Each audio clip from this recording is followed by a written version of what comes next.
Senator Rob Portman of Ohio is a member of the Finance Committee, and that's the one that's due to release its approach to tax reform later today in Washington.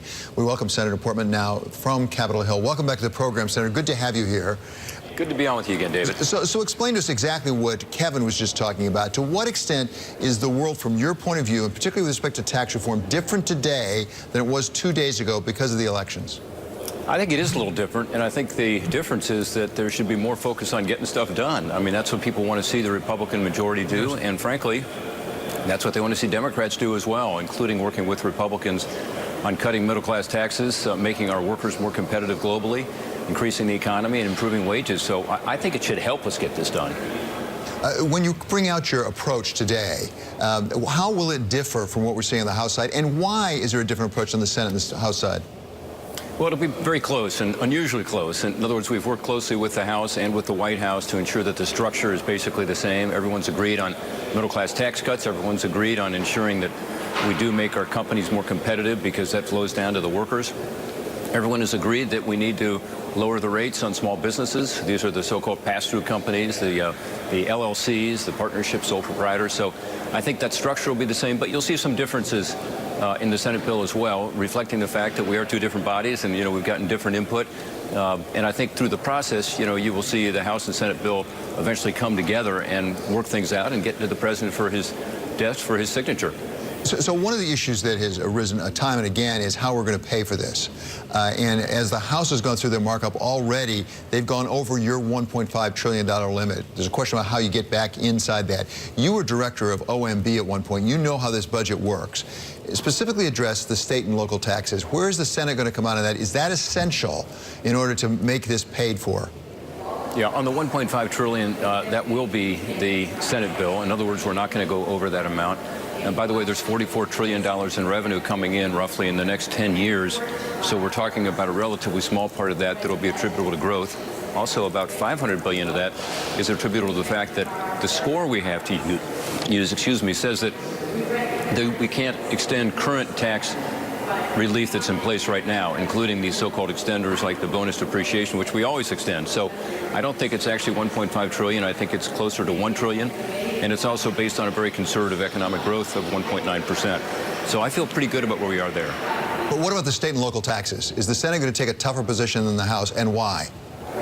Well, I think the Senate is likely to take the position that we've been talking about all along, that we've talked about in this program last time, which is that the federal government and federal taxpayers should not be subsidizing states that want to have higher taxes. If that's what they want to do, that's fine.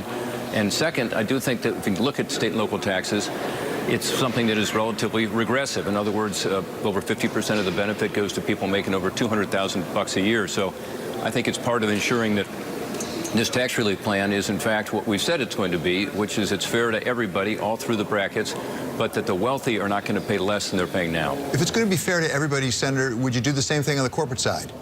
Would you eliminate corporate tax deductions for state and local taxes?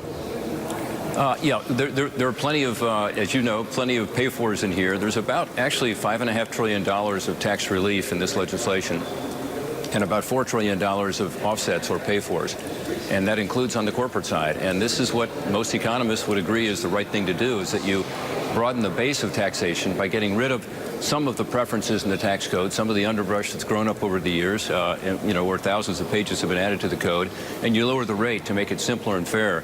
And so that is part of this package, and that's one reason it has a good economic growth component to it. So as you know so well, Senator, you only have 2 votes to lose, essentially, with a 52-vote majority in the Senate. As you look forward over the next weeks, what is the one thing that you're most concerned about taking care of in order to make sure you get the votes? Well, I think what the senators are looking for is really 3 things. One, they want to be sure there are middle-class tax cuts here, and there will be, and we'll be able to see that both in terms of the tables that will come out and so on, but also people can plug in their own tax situation into a tax calculator online that will be available. Second, I think people want to be sure that small businesses are taken care of. And you'll see that in this proposal. In fact, I think you'll see some changes in the Senate proposal versus the House proposal in this area. Same structure, same idea, but I think we'll be able to be sure that small businesses are taken care of, because that's where a lot of the growth and innovation is going to occur. And third, senators want to see that there's a level playing field internationally. And by the way, this is Democrats and Republicans alike. This has not been a partisan issue in the past. I hope it doesn't become one.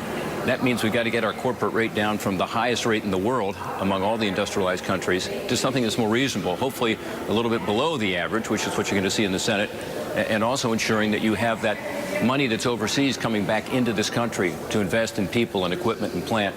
That's going to help in terms of more jobs and better wages. So those are the three things I think that people are going to judge this by. And by the way, I do think we'll end up getting some Democrats on board because of that. Okay, thank you very much, Senator. That's Senator Rob Thanks, Portman of Ohio.